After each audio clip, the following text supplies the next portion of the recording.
சங்கீதம் 66ஆம் அதிகாரம். பூமியின் குடிகளே, நீங்கள் எல்லாரும் தேவனுக்கு முன்பாக கம்பீரமாய் பாடுங்கள்.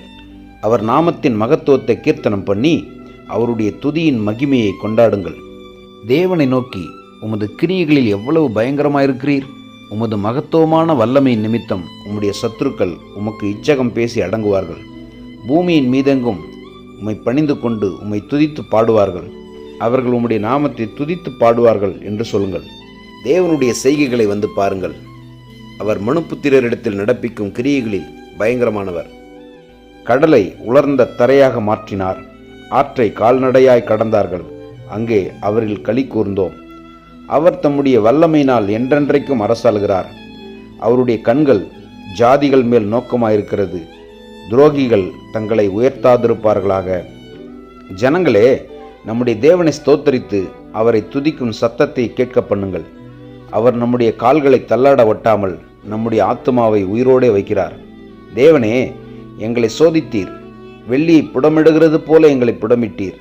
எங்களை வலையில் அகப்படுத்தி எங்கள் இடுப்புகளின் மேல் வருத்தமான பாரத்தை ஏற்றினீர். மனுஷரை எங்கள் தலையின் மேல் ஏறி போக பண்ணினீர். தீயையும் தண்ணீரையும் கடந்து வந்தோம்.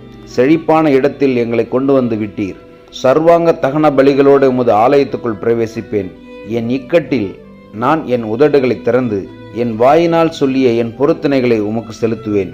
ஆட்டுக்கடாக்களின் நினப்புகையுடனே கொழுமையானவைகளை உமக்கு தகன பலியாக இடுவேன். காளைகளையும் செம்மறையாட்டு கடாக்களையும் உமக்கு பலியிடுவேன். தேவனுக்கு பயந்தவர்களே, நீங்கள் எல்லாரும் வந்து கேளுங்கள். அவர் என் ஆத்துமாவுக்கு செய்ததை சொல்லுவேன். அவரை நோக்கி என் வாயினால் கூப்பிட்டேன். என் நாவினால் அவர் புகழப்பட்டார். என் இருதயத்தில் அக்கிரம சிந்தை கொண்டிருந்தேனானால் ஆண்டவர் எனக்கு செவிகொடார். மெய்யாய் தேவன் எனக்கு செவி கொடுத்தார். என் ஜெபத்தின் சத்தத்தை கேட்டார். என் ஜெபத்தை தள்ளாமலும் தமது கிருபையை என்னை விட்டு விலக்காமலும் இருந்த தேவனுக்கு ஸ்தோத்திரம் உண்டாவதாக. ஆமென்.